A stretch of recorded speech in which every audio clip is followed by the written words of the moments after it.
అంటే ఇప్పుడు ట్రాప్ అంటే ఇప్పుడు రోజుకి 5,000 మీరు సంపాదించగలరు అని చాలామంది ట్రాప్ ఏస్తున్నారు. అంటే హ్మ్. అప్పట్లో ఏసారు, ఇప్పుడు చెప్తున్నారు. హ్మ్. మీరు ఏఐతో అయితే రోజుకి 5,000 గ్యారంటీగా సంపాదించగలరు అంటున్నారు. గ్యారంటీ అది అనేది లేదండి. సాధ్యమేనా? అసలు గ్యారంటీ అనేది లేదండి. అది ఇది ఓకేనా? కావాలి నాకు గ్యారంటీ ఆన్సర్‌గా. అనేదైతే లేదు. ఓకే. అది. మరి ఇది ట్రాపే గదా! అదే అది వీళ్ళు వాళ్ళ యాడ్స్ అట్లా ప్రమోట్ చేయడం 5,000 గ్యారంటీ పర్ డే అని చెప్పడం అనేది మార్కెట్‌లో అసలు గ్యారంటీ లేదండి. హ్మ్. అది. అంటే ఏఐతో అయితే గ్యారంటీ అని ఏఐని వాడుతున్నారు హ్మ్. మోసానికి. సో, అది హ్మ్. క్లారిటీ గావాలి. అవును. అవునండి. హ్మ్. Multi bagger stocks. సో, వాటిని మనం పట్టుకోవడం కొంచెం లేట్ అవుతది. హ్మ్. ఏఐ మనకంటే ముందు పట్టుకుంటదా? ఆ! ఆ డేటా ఇస్తదండి. ఇస్తదా? ఇస్తది. మనం సెర్చ్ ఓహ్! అంటే ఏదైతే మనం అంటే లక్షను కోటి చేసే స్టాక్ ఏది అనేది ఎందుకంటే మీకు ఇంతకుముందే నేను ఒక ఇచ్చాను. ఒక టాస్క్ ఇచ్చా. నాకు 3 ఏళ్లలో ₹1,00,00,000 కావాలని. అంటే ఒకటే అండి. 3 ఏళ్లలో ₹1,00,00,000 అవ్వవా అంటే అవుతాయి. అవునా? కానీ దానికి వావ్! తగ్గట్టు మనం చేయాలి చేయాలి. కదా! ఆఫ్‌కోర్స్ చేయాలి. చేయాలి గదా! సో, హ్మ్. దానికి తగ్గట్టే మనం క్యాపిటల్ డిప్లాయ్ చేయాలి. దానికి అవును. తగ్గట్టే మన ఒక మోడల్ డిజైన్ చేసుకోవాలి. హ్మ్. సో, అలా ఎళ్తే డెఫినిట్‌గా చేయొచ్చండి. ఆఫ్‌కోర్స్. ఆ! హ్మ్. కానీ దానికి తగ్గట్టు రిస్క్ కూడా ఉంటది కదండీ! అంతేగా. హ్మ్. అదే మల్టీ బ్యాగర్‌ని పట్టుకుంటదా అది? మనకంటే ముందు. అంటే ఇండికేషన్స్ ఇస్తదండి. అచ్చా! ఇప్పుడు సెక్టార్ ఇండికేషన్. ఆ! సపోజ్ మీకెలాగా నాకు ఈ కంపెనీ ఈ సెక్టార్‌లో ఉంది. ఈ హ్మ్. సెక్టార్ గ్రోత్ ఎంతుంది? సో, ఈ ఓకే. సెక్టార్ గ్రోత్ ఎక్కువుంది. హ్మ్. అలాంటి ఇన్ఫర్మేషన్స్ అన్నీ మనం ఈజీగా క్యాప్చర్ చేయగలమండి. అచ్చచ్చా! ఆ! లేదు మనకి కన్సిస్టెంట్‌గా ఇది పెర్ఫార్మ్ చేస్తుంది. ఓకే. సీఏజీఆర్ ఎక్కువ ఇస్తుంది. లేకపోతే ప్రాఫిట్ పర్సెంటేజ్ పెరిగింది. హ్మ్. ఇలాంటివి మనకి తొందరగా ఇస్తది కాబట్టి మనం తెల్ ఆపర్చునిటీస్‌ని క్యాప్చర్ అచ్చచ్చచ్చా! చేయొచ్చండి. Okay. We okay. Can capture the opportunities. Okay. అది. సో, మరి ఏఐ చెప్పింది గదా! అని కళ్ళు మూసుకొని కొనేయొచ్చా స్టాక్స్? కొనకూడదండి. కొనకూడదు. డెసిషన్ మనమే తీసుకోవాలండి. ఆ! సో, అది మనకొక ఇన్ఫర్మేషన్ ఇచ్చింది. కానీ కొను డెసిషన్ మేకింగ్ కొను బంగారం అని చెప్తదది. లేదు. అట్లా ఆ! అప్పుడేం జేయాలి? అట్లా కొనకూడదండి. ఆ! అప్పుడేం జేయాలి? కొనకూడదు. మళ్ళీ మనం దాని మీద కొంత రీసెర్చ్ ఆ! చేసి, అది. ఈ ఆ! ఇన్ఫర్మేషన్ కరెక్టా కాదా? ఓకే. ఇంకోటేంటంటే, మన ఎక్స్‌పీరియన్స్ మనకేం చెప్తుంది. ఏఐని గూడా మాయ జేయొచ్చా ఎవరన్నా? వాళ్ళ ఇన్ఫర్మేషన్ తప్పుడు ఇన్ఫర్మేషన్ ఇచ్చి మాయ జేయొచ్చు కదా! ఏఐని గూడా? అది డేటా పుల్ చేసుకుంటది కదండీ. అంతే. అదే మనం ఏ డేటా ఇస్తే అదే పుల్ అంతే అంతే చేస్తది గదా! చేస్తది కదా! అవును. సో, దాన్ని మాయ జేయడం గూడా ఈజీనే. ఇన్ఫర్మేషన్ బయాస్ ఉంటది కదండీ. అది. అది మనం చెక్ చేసుకోవాలి. హ్మ్. రైట్. సో, మామూలుగా సామాన్యులు చాలామందంటే 500, 1000 10,000, 1,00,000 ఇట్లా ఇన్వెస్ట్ చేసే సామాన్యులకి ఏమైనా టూల్స్ చెప్తారా? అంటే డైలీ ఇన్వెస్ట్ చేయడానికి గానీ, ఒక బెస్ట్ 3 టూల్స్ ఏవన్నా సజెస్ట్ చేస్తారా? అంటే టూల్స్ అంటేనండి, ఇక్కడ మన ఇన్వెస్ట్‌మెంట్‌కొచ్చేటప్పటికేంటంటే, మనకి ఆహ్, ఒక డిఫరెంట్‌గా ఉంటది. ఓకే. ట్రేడింగ్‌కొచ్చేటప్పటికి డిఫరెంట్. ట్రేడింగ్‌కి అవును. వి హావ్ మెనీ ప్లాట్‌ఫార్మ్స్ అండి. ఓకే. అంటే ఇప్పుడు మనకి ట్రేడింగ్ ఎట్లా అంటే, మనకి టిక్ డేటా అంటారు. ఆ! ఆ టిక్ డేటాస్ ఇవన్నీ కూడా ఇప్పుడు మార్కెట్‌లో అవైలబుల్ వచ్చేసినాయండి. అంటే ఓకే. మనకి బయర్స్ వాల్యూమ్ జరుగుతాయి. ఈ వాల్యూమ్స్ ఏ వాల్యూమ్ జరుగుతున్నాయి. బయింగ్ వాల్యూమా, సెల్లింగ్ వాల్యూమా, హ్మ్. ఎక్కడెక్కడ మనకి ఎక్కువ స్పైక్స్ వస్తున్నాయి. ఇవన్నీ కూడా మార్కెట్‌లో ఇప్పుడు సబ్స్క్రిప్షన్ చాలా వచ్చేసినాయండి. హ్మ్. సో, అవి వాళ్ళు మంత్లీ 1500, 2000 అంటే తీసుకుంటారు. బెస్ట్ టూల్స్ అంటూ ఏ అట్లా ఏం లేదండి. మనకి చూసుకొని తీసుకోవటం. హ్మ్. ఎక్కడైతే లేటెన్సీ తక్కువుంటదో, లేటెన్సీ తక్కువనే తీసుకోవాలండి. లేటెన్సీ అంటే ఇప్పుడు ఆర్డర్ మనకు పడింది. మినిట్ అవును. టు మినిట్ డేటా ఇస్తారు వాళ్ళు మనకి. అవును. ఆ మినిట్ టు మినిట్ డేటా మనకొచ్చే మినిట్ అంటే అక్కడ నుండి వాళ్ళు ఇచ్చేది మనకి ఎన్ని సెకండ్స్‌లో వస్తుంది. ఆహా! ఇప్పుడు సపోజ్ ఈ మినిట్‌లో ఆర్డర్ పడింది. ఆ! ఇది మనకి డేటా అక్కడ డిస్‌ప్లే అవుతది కదండీ. మినిట్ టు అవును. మినిట్ డేటాలో. అవును. ఆ లేటెన్సీ ఎంతుంది? 30 సెకండ్స్, 40 సెకండ్స్ ఉందనుకోండి. టెక్నికల్‌గా మీకు హిట్ అయిపోద్దక్కడ. ఓకే. మీకు 1 మినిట్ ట్రేడ్స్ చేస్తారు కదండీ. అవునవును. మీకు అవర్లీ ట్రేడ్ చేసేవాళ్ళుంటారు. అవును. 15 మినిట్స్ చేసేవాళ్ళుంటారు. అవును. 5 మినిట్స్, 3 మినిట్స్, 1 మినిట్ చేసేవాళ్ళుంటారు. అబ్బబ్బబ్బా! సో, ఈ 1 మినిట్ ట్రేడ్ ఏదైతే మీకు అగ్రెసివ్ బై చేస్తున్నారో మొమెంటమ్ బయింగ్ చేసేటప్పుడు ఆ లేటెన్సీస్ చూసుకోవాలండి. హ్మ్. లేటెన్సీ ఎక్కువుందనుకోండి, 45 సెకండ్స్ ఉందనుకోండి, అది హిట్ అయ్యి మీకు కిందకి వచ్చేస్తది కదా! ఓకే. సో, మనం ఇట్లాంటి ఆటోమేషన్ టూల్స్ వాడేటప్పుడు ఇలాంటి ఎర్రర్స్ ఎక్కడున్నాయో మనం ఐడెంటిఫై చేసుకోవాలండి. ఓకే. ఓకే. అట్లా. సో, ఏఐని అడిగితే అవి గూడా ఇచ్చేస్తదేమో. ఏ ఒక టాప్ 3 టూల్స్ ఇవ్వు నాకంటే ఇచ్చేస్తదేమో ఏఐ. సజెస్ట్ చేస్తదండి. చేస్తదా? సజెస్ట్ చేస్తది. ఇప్పుడు ఎవరెవరైతే సర్వీస్ ప్రొవైడర్స్ ఉన్నారో, yes. Service providers details provide చేస్తది. బట్ ఆ చేస్తదదే. సర్వీస్ ప్రొవైడర్స్ ఇచ్చే డేటాలో ఉన్న రిలయబిలిటీ ఏంటనేది మనం చెక్ చేసుకోవాలి. ఓకే. So, okay. అలాంటి ఇష్యూస్ ఏమన్నా ఉన్నాయా? ఓకే. అట్లా. అంటే ఏ డేటాకి ఎలాంటి ఫ్లాస్ ఉన్నాయి. ఓకే. అట్లా. సార్ నేను అడగడం మర్చిపోయా. హ్మ్. ఇప్పుడు మీరు 20 ఏళ్ల నుంచి స్టాక్ మార్కెట్‌లో హ్మ్. ఉన్నారు గదా! హ్మ్. మీ పోర్ట్‌ఫోలియో ఎట్లా ఉంటది సార్? చూడొచ్చా మేము ఒకసారి? అంటే ఎందుకు మనం చూడకూడదండి? ఇంతమందికి చెప్తున్నాం గదా! ఒకసారి చూస్తే ఎలా ఉంటదని. 4,14,36,36,000 ఓహ్ మై గుడ్‌నెస్! కానీ ఇదంతా కలిపి 5 స్టాక్సా సార్ ఇది మొత్తం? అవునండి. అవునండి. అదెలా సార్? ఇంకొక దాంట్లోనే రూ. 1,00,00,000 పెట్టారు. అట్లా పెట్టొచ్చా? అంటే ఒకటండి. అంటే నేను 4 కోట్లు అంటే కనీసం ఒక 100 స్టాక్స్ ఎక్స్పెక్ట్ చేశాను నేను ఇక్కడ. అంటే ఒకటండి. మనకి ఎక్స్‌పీరియన్స్ వచ్చే కొద్దీ అచ్చచ్చా! మనం ఏ టైప్ ఆఫ్ ఇన్వెస్ట్‌మెంట్ చేస్తున్నాం అనేది ఒక క్లారిటీ ఉంటది కదండీ. ఓకే. ఇప్పుడు రిజల్ట్ సీజన్. మనం రైట్. రిజల్ట్స్ ఓరియెంటెడే కొన్నాం.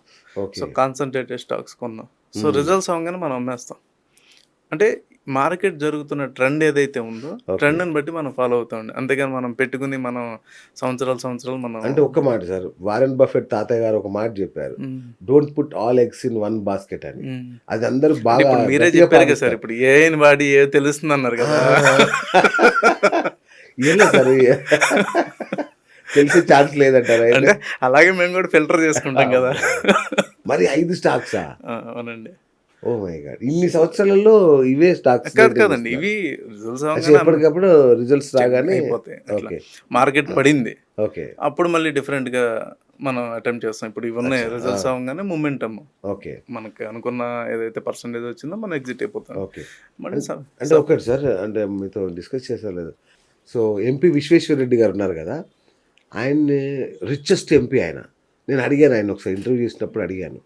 సార్ ఇంత ఎట్లా మీరు రిచెస్ట్ ఎలా అని అడిగితే, ఏందబ్బా స్టాక్ మార్కెట్‌లో ఎప్పుడో పడేసాను డబ్బులు. అవి ఇప్పుడు బాగా పెరిగిపోయినాయి. అంతే తప్ప నేనేం సడెన్‌గా ఆహ్, కోట్లు ఏం నేను చేయలేదు. స్టాక్ మార్కెట్‌లో అయిందని చెప్పారు.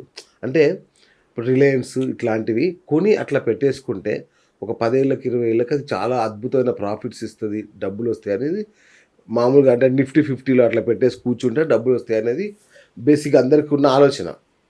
మరి మీదేంటి ఈ కొత్త ఆలోచన? అంటే మీరు అంటే అట్లా చేయరా? అంటే ఇక్కడ ఒకటండి 2 ఫస్ట్ మీరు అడిగింది యాహ్! ఏంటంటే స్టాక్ మార్కెట్ గురించి ఎంత ఎక్కువ తెలుసుకుంటే అంత డబ్బులు పోతాయి. ఓహ్! ఓకే. ఓకే. ఇప్పుడు ఆయన మీకేం చెప్పారు? ఎప్పుడో కొన్నాను, వదిలేసాను. అవును. యెస్. అవునా? ఇప్పుడున్నోళ్ళు ఏంటంటే దాని మీద రీసెర్చ్ చేయటం ఇప్పుడు మంచి స్టాక్స్ అవును. కొన్ని పారామీటర్స్ మీట్ అయినాయి. పెట్టుకోవాలి, వదిలేయాలి. అవును. అలా కాకుండా మనం ఎవ్రీ క్వార్టర్ మనం చూస్తుంటాం. అవును. ఎవ్రీ మంత్ చూస్తుంటాం. నేనైతే రోజు చూస్తాను. నాకు సో మ్యూచువల్ ఫండ్స్ కూడా రోజు చూస్తా. సో ఏంటంటే అలా చూస్తా ఉన్నప్పుడు రకరకాలుగా మనం దాన్ని అవును. ఆలోచనలొస్తుంటాయి. ఆలోచనలు అవును. వస్తుంటాయి. ఇది తీసేసి ఇంకో దానిలో అవును. పెడతాము. ఇలా అవును. జరుగుతుంటది అవును. ఒకటి. అవును. 2 ఏంటంటే మనం ఏంటంటే కార్పస్ ఉందంటే కార్పస్‌ని మనం స్పెక్యులేట్ చేసుకుంటామండి. అంటే లాంగ్ టర్మ్ అంటే ఏంటండి? It is a combination of so many short terms. Yes. Right? అవును. ఒక లాంగ్ టర్మ్ నాకు 10 ఇయర్స్ అవును. పెట్టానంటే so many short terms.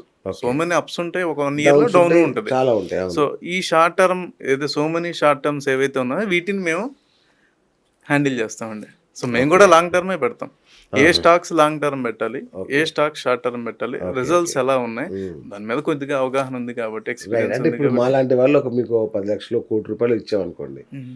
So, Reliance అట్లాంటి వాటిల్లో పెడతారా? నిఫ్టీలో పెడతారా? అంటే అట్లే కదండీ. ఆ! మనం ఆబ్జెక్ట్ ఏంటి? ఇప్పుడు సపోజ్ మనం ఎంత రిటర్న్ మనకు కావాలి? అచ్చచ్చా! ఓకే. దాని మీద ఎప్పుడు మనం ఎలా చెప్తామంటే అండి, ప్రొడక్ట్ బేస్ మనం చెప్పం. ఓకే. పర్సన్‌కున్న రిక్వైర్మెంట్ ఏంటి? అచ్చచ్చా! సో, పర్సన్ ఎలాంటి రిక్వైర్మెంట్‌తో వచ్చాడు? అంటే 5 ఇయర్స్ అనుకోండి సార్. ఒక రీజనల్‌తో. ఎంత ఓకే. పోర్షన్ మనం ఒక రిస్క్ బెట్టుకెళ్ళొచ్చు. ఓకే. ఓకే. ఓకే. 15% మనం రిస్క్ బెట్టుకెళ్ళాం స్మాల్ క్యాప్స్‌లో. అవును. ఇలా మనం అలొకేషన్ చేసుకుంటామండి. సో, అచ్చా! ఇందులో మనకు ఆపర్చునిటీ బేస్ కూడా ఉంటది. ఇప్పుడు ఒక్కో సెక్టార్ పెర్ఫార్మ్ చేస్తుంది. సపోజ్ వార్ నడుస్తుంది. డిఫెన్స్ అవును. సెక్టార్ పెర్ఫార్మ్ చేస్తుంటది. చేస్తుంటది. అవును. పెర్ఫార్మ్ చేసేటప్పుడు నేను కూర్చోలేనుగా. అవును. కరెక్ట్. అప్పుడు నేను రైడ్ తీసుకుంటాను. రైల్‌లో ఓహ్! ఎళ్ళిపోతాను. లేదు ఓకే. బ్యాంకింగ్ సెక్టార్ బావుంది. ఆ బావుంది. సెక్టార్‌లో మనం ఆ 6 మంత్స్, 3 క్వార్టర్స్ అచ్చచ్చచ్చా! ఉంటాము. ఓహ్! ఎళ్ళిపోతాం. కొన్ని కంపెనీస్ ఉంటాయండి. అవి ఇప్పుడిప్పుడే ఫార్మ్ అవుతుంటాయి. అంటే అవును. నంబర్ ఆఫ్ చిన్న కంపెనీస్. అవును. వాటిలో మనం 5 ఇయర్స్ హారిజన్‌లో మనం వెళ్తాం. హ్మ్. సో, పెద్ద కంపెనీస్‌లో ఏంటంటే న్యూస్ బేస్ ఎళ్తాము. లేదంటే రిజల్ట్స్ బేస్ ఎళ్తాము. ఆపర్చునిటీ బేస్ మనం బై చేస్తామండి. ఓకే. Zero loss. ఏఐతో జీరో లాస్ అసలు ఉంటుంది జరగదండి. అనేది చాలా ప్రచారం చేస్తున్నారు. అది జరగదండి. సాధ్యమేనా? జీరో లాస్ అనేది అసలు తప్పండి. అది రాంగ్. అవునా? ఏ బిజినెస్ ఇప్పుడు ఏఐ ఏం చేస్తదండి?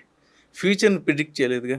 చేయలేదు. పాస్ట్ డేటాని ఇస్తది. అవును. పాస్ట్ డేటానే ఫ్యూచర్‌లో బిహేవ్ చేస్తదా ఎవ్రీ టైము? బిహేవ్ చేయదు. చెయ్యదు. ఎందుకు చేయదంటే ఇన్వెస్ట్‌మెంట్ సైకాలజీ మారుతుంది. కొత్త సెక్టార్స్ వస్తున్నాయి. బిజినెస్ మోడల్స్ మారుతుంటాయి.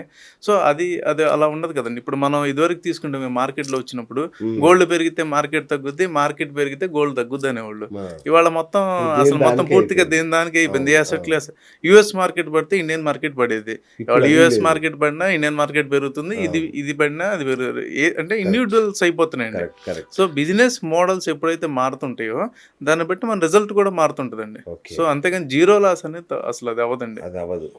ఓకే. అవ్వదండి. సో ఇప్పుడు మీకు ఎలా ఉంటుంది, ఆపర్చునిటీస్ మారుతాయి. ఇప్పుడు ఓకే. ఆపర్చునిటీస్, కొత్త ఆపర్చునిటీస్ మనం ఐడెంటిఫై చేయొచ్చండి. ఓకే. అంటే అట్లాగే ఇప్పుడు యుఎస్ మార్కెట్ ఉంది. యుఎస్ మార్కెట్ అనేది big consumption market. Correct. Okay, యుఎస్లో మార్కెట్ పడితే మిగతా మన మార్కెట్లు పడాయి. ఇప్పుడు అవును. ఏమవుతుందండి, ఒక పారాడైమ్ షిఫ్ట్ వస్తుంది. అంటే ఓకే. యుఎస్ నుండి కూడా అన్ని కంట్రీస్ కూడా గ్రో అవటం మొదలుపెట్టింది. ఇప్పుడు ఏదైతే మనం ఇప్పుడు ఈ టారిఫ్స్ ఇంపాక్ట్ కానీ ఇవన్నీ, సో అదర్ మార్కెట్స్ కూడా మనకు ఆపర్చునిటీ వస్తుంది కదండి. ఓకే. ఇప్పుడు నాట్ ఓన్లీ యూఎస్ మార్కెట్ కాదు కదా, యూరోప్ మార్కెట్ ఆపర్చునిటీ అన్నీ రావచ్చు, వచ్చేసినాయి కదా. తైవాన్ మార్కెట్ రావచ్చు, Indonesia market. See being investor you need to find opportunity. Correct. మీకు జియో పాలిటిక్స్తో సంబంధం లేదు, అవును. మీకు ఆపర్చునిటీ ఉందా లేదా అంతే. ఆపర్చునిటీ ఇప్పుడు ఏమవుతుంది, ఇదివరకు 1-2 మార్కెట్సే ఉండే ఎక్కువ. అవును. ఇప్పుడు ఏమవుతుంది, దీనివల్ల ఆపర్చునిటీస్ పెరుగుతున్నాయి. పెరుగుతున్నాయి. కరెక్ట్. తైవాన్ మార్కెట్ పెరగచ్చు, అవును. లేకపోతే ఇంకోటి ఇండోనేషియా మార్కెట్ పెరగచ్చు, చైనా మార్కెట్ రైజ్ అవ్వచ్చు. అవును. సో ఇలా ఆపర్చునిటీస్ డిస్ట్రిబ్యూట్ అవుతాయి కాబట్టి ఆపర్చునిటీస్ మనం ఏఐ ద్వారా క్యాప్చర్ చేయగలం. ఓకే. ఎక్కడెక్కడ ఏ మార్కెట్ ఎలా నడుస్తుంది, ఏ సెక్టర్ నడుస్తుంది, అక్కడ ఏ సెక్టార్లో ఎక్కువ గవర్నమెంట్ తీసుకుంటుంది, ఇదంతా కూడా మనకి ఇన్ఫర్మేషన్ ఈజీగా వస్తుంది. కాబట్టి డెసిషన్ మనం తీసుకుంటాం. ఎస్, నా పోర్ట్ఫోలియో నేను ఇంటర్నేషనల్ మార్కెట్లో డైవర్సిఫై చేస్తున్నాను, చేస్తున్నాను. ఇండియన్ మార్కెట్స్లో ఇంత పెట్టాను, సో నెక్స్ట్ 25% నా పోర్ట్ఫోలియోని అదర్ మార్కెట్స్లో డిప్లాయ్ చేస్తున్నాను. ఓకే. ఈ మార్కెట్ మనకు పెర్ఫార్మెన్స్ తక్కువ ఇచ్చినా అదర్ మార్కెట్స్ పెర్ఫార్మ్ చేస్తే ఓవరాల్గా మనం పాజిటివ్లో ఉంటాం. ఓకే. ఈ డెసిషన్ మేకింగ్ అంటే ఏదైతే ఈ జడ్జిమెంట్ ఉందో అవును. ఇది మనం ఏఐ ద్వారా ఈజీగా తీసుకోవచ్చు. ఈజీగా తీసుకోవచ్చు. ఇదివరకు మనకి ఇన్ఫర్మేషన్ కరెక్ట్గా వచ్చేది కదా, ఏ అవును. వెబ్సైట్ చెక్ చేయాలి, ఎక్కడికి వెళ్ళాలి, అక్కడ ఉన్న జియో పాలిటిక్స్ ఏంటి మనకు తెలియదు. తెలీదు కదా. ఇప్పుడు ఏఐ ఏంటంటే అదంతా కూడా అస్సలు ఈజీగా అవును. మనకు Yes, వస్తుంది. yes. సో అంటే పాస్ట్ డేటాను బట్టి ఫ్యూచర్ ఉండదు. ఓకే. పాస్ట్ డేటాని మనం తీసుకుని ఫ్యూచర్ యాంటిసిపేషన్ మనమే మనమే చేసుకోవాలి. చేయాల్సిందే. Yes. ఓకే. ఓకే. ఓకే.